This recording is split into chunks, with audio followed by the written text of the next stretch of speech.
తమిళనాడు తరహాలో ఎస్సీ కోట పెంచాలి. చాలా రాష్ట్రాల్లో ఎస్సీ రిజర్వేషన్లు పెంచారు. తెలంగాణలో కూడా అదే విధంగా చేయాలి.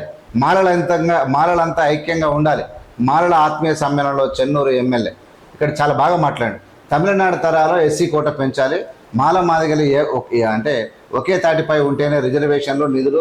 Vivek Venkataswamy very good. ఇక్కడ తేలి విజయ్ కనబడతా ఉంది, మా రాజేష్ కనబడతా ఉన్నాడు, మా నాగరాజు సార్ కనబడతా ఉన్నాడు. ఇక్కడ చాలా బాగుంది కార్యక్రమం. Okay right.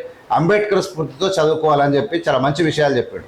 ఇది చాలా బాగా చెప్పాడు. మాల మాదిగలు ఏకతాటిపై ఉంటేనే రిజర్వేషన్లు నిధులు. వివేక్ వెంకటస్వామి మాట్లాడారు. 100% కరెక్ట్. ఇలా అయ్యింది. ఏమంటున్నంటే ఒక దురదృష్టం ఏంటంటే ఇంతవరకు చాలామంది మాదిగ లీడర్లు కానీ ఇంకో లీడర్లుగా మా లీడర్లు కానీ సమాజంలో జాతి కోసం పనిచేస్తున్నారని మనం అనుకుంటాం. మొత్తం కలిసి వ్యక్తిగతంగా ఎదగనికిన ప్రయత్నం చేసిరు. ఒకరి మీద బురద తలితేనే మన బతుకు కొనసాగుతా అన్నటువంటి కార్యక్రమాలు జరిగినాయి. ఇక దానికి పులి స్టాప్ అయిపోయింది. ఇకనైనా దళిత ఉద్ధరణ కోసం అంటే బడుగు బలహీన వర్గాలు ఎక్కడైతే అధికారంకు దూరం ఉన్నాయో, ఎక్కడ ఊరికి దూరంగా ఉన్నాయో, ఎక్కడైతే ఆర్థికంగా దూరంగా ఉన్నాయో, ఎక్కడైతే సమాజంలో అందరితో పోటీ పడలేకపోతున్నాయో వాటి యొక్క అభివృద్ధికి కావాలంటే వారి యొక్క అభివృద్ధి అంటే కలిసి పనిచేయాల్సినటువంటి అవసరం ఎంతైనా ఉంది. కలిసి పనిచేసి మన యొక్క హక్కులు సాధించుకోవాలి. వాళ్ళకు వచ్చింది, వీళ్ళకిచ్చింది, మాలకిచ్చింది, మాదికిచ్చింది అని చెప్పి ఇలా ఒకరి మీద ఒకరు దుమ్ము పోసుకునే కార్యక్రమం బంద్ కావాలి. మనుషులు లేక ప్రవర్తించాలి.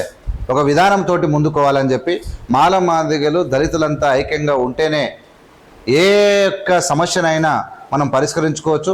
అన్ని రకాలుగా ప్రభుత్వ ఫలాలు కూడా వాళ్ళందరికీ అందించే అవకాశం ఉందని చెప్పి చెన్నూరు ఎమ్మెల్యే మాట్లాడినటువంటి మాట, వివేక్ మాట్లాడినటువంటి మాటలు చాలా ఆదర్శప్రాయంగా కనబడతా ఉన్నాయి. ఇది మంచిదే. ఇంకా రిజర్వేషన్లో ఎస్సీ కోట కూడా తమిళనాడు తరహా పెంచితే బాగుంటుందని కూడా ఆయన ఒక మాటలో హితో పలికాడు. ఇక ప్రోటోకాల్ విషయంలో ఇక్కడ మాల మాదిగల గొడవ ఎక్కడిది? కాళేశ్వరం సరస్వతి పుష్కరాల్లో తన కొడుకుపై పెద్దపల్లి ఎంపీ గడ్డం వంశీ విషయంలో ప్రోటోకాల్ పాటించలేదని వివేక్ వెంకటస్వామి గుర్తు చేశారు. అధికారులు ఎంపీకి ప్రోటోకాల్ ఇవ్వలేదని, దీనిని సరిదిద్దుకుంటే సరిపోయేది, కానీ తప్పే జరగనట్లు ప్రవర్తించారు. చాలామంది దళిత సంఘాల నాయకులు కూడా అదే అన్నారు. ఎందుకు మీరు ప్రోటోకాల్లో ఫాలో కావడం లేదని చెప్పి ప్రశ్నించారు. కానీ ఒక వ్యక్తి కావాలని ఎంఆర్పిఎస్ వాళ్ళతో స్టేట్మెంట్ ఇప్పించారు. అందులో మాల మాదిగ గొడవ లేదు, కానీ కావాలని మాల మాదిగ గొడవగా మార్చి దళితులను వెనక్కి నెట్టేటువంటి కుట్ర చేశారు.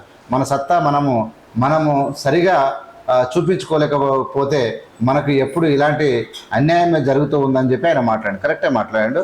ఇక గజలకాంతమ్మను పెట్టి చెప్పించండి శ్రీధర్ బాబు. అది కరెక్ట్ కాదు. ఇక శ్రీధర్ బాబు ఇలాంటి నేను ఏమంటానంటే ఎవడైనా కుట్ర చేసిన నరేంద్ర మోడీ అయినా దొరికిపోతాడు.